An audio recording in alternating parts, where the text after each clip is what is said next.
అయోధ్యలో బాలరాముని ప్రాణప్రతిష్ఠ వేడుకను మహబూబ్ నగర్ జిల్లా వాసులు ప్రత్యేక స్క్రీన్లలో వీక్షించారు.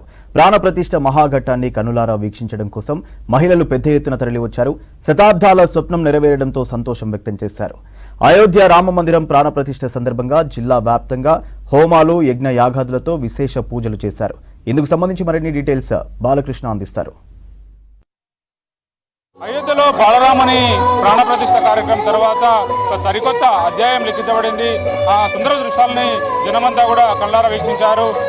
జిల్లాల్లో వివిధ ప్రాంతాల్లో అయితే పెద్ద పెద్ద స్క్రీన్లు ఏర్పాటు చేసి భక్తులంతా కూడా తనివితీరా ఆస్వాదించారు. మహబూబ్నగర్లో క్లాక్ టవర్ చౌరస్తాలో పెద్ద ఎత్తున ఈ వేడుకను చూడడానికి పెద్ద స్క్రీన్లతో పాటు అనేక రకమైన కార్యక్రమాలు ఏర్పాటు చేశారు. ఇవాళ నిజంగా అద్భుతమైనటువంటి రామానుగ్రహం పాలమూరు పట్టణంలో స్వామి రాముల వారి యొక్క కృపా వర్షం కురుస్తుంది. ఎందుకంటే ఇవాళ అందరి సహకారంతో ఒకరు ఇద్దరు కాదు, ఈరోజు పాలమూరు పట్టణంలో ఉన్న ప్రతి ఒక్క హైందవ బంధువు కూడా ఇక్కడ బందీగా మారిండు.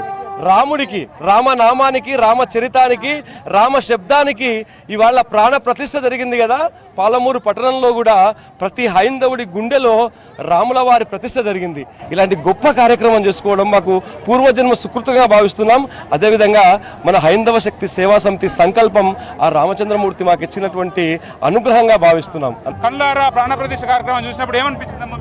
చాలా సంతోషం అనిపించింది. ఆనందంతో నా గొంతు కూడా రావట్లేదు, అంత ఆనందము, కళ్ళల్లో నీళ్లు తిరిగాయండి. చాలా సంతోషం. అయోధ్య మందిరం పూర్తయిపోయింది, ఎప్పుడు వెళ్ళాలనుకుంటున్నారు? ఇక స్వామి వినిపించినప్పుడు మనం వెళ్ళాలి. దశాబ్దాల కోరిక నెరవేరుతున్నప్పుడు చూస్తున్నప్పుడు ఏమనిపించింది? చాలా మనసు చాలా సంతోషంగా పులకరిస్తుంది అనమాట. చెప్పలేని ఆనందం కలుగుతుంది. రాముల వారు ఎప్పుడు పిలిస్తే అప్పుడు రావాలి, ఇప్పుడు కూడా ఇప్పుడు పిలిస్తే ఇప్పుడు వెళ్ళాలి అన్నట్టు ఉంది అనమాట. మాకు సంతోషం. పూర్వకాలం రాజులు, ఇచ్చాకులు, సాలువులు ఆ యొక్క దేవుని విగ్రహాలు కట్టించి పూజ చేసేవాళ్ళు. 3 కాలాలు చక్కగా ఉండేవాళ్ళు.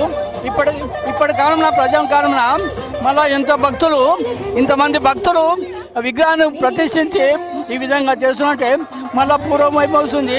ఇటు కరువు కాటకాలు పోతాయి, ప్రజలు సుఖంగా ఉంటారు. ఈ విధంగా ఎంత భక్తి ఉంటే అంత దేవుడు మనకు ఆరోగ్యస్తాయి. ప్రాణప్రతిష్ఠ కార్యక్రమాన్ని చూస్తున్నప్పుడు ఏమనిపించింది? చాలా సంతోషం అనిపించింది. రామరాజ్యం వస్తుంది అని చాలా సంతోషం అనిపించింది. రామరాజ్యం వస్తుంది అని ఆశపడుతున్నాం. మనం సుఖ సంతోషాలతో వర్ధిల్తామని ఆశిస్తున్నాం. మహబూబ్నగర్లో జరిగినటువంటి అయోధ్య రాముని ప్రాణప్రతిష్ఠ సందర్భంగా జరిగిన కార్యక్రమాల సంబంధించి కెమెరా పర్సన్ శ్రీనివాసరావు, బాలకృష్ణ.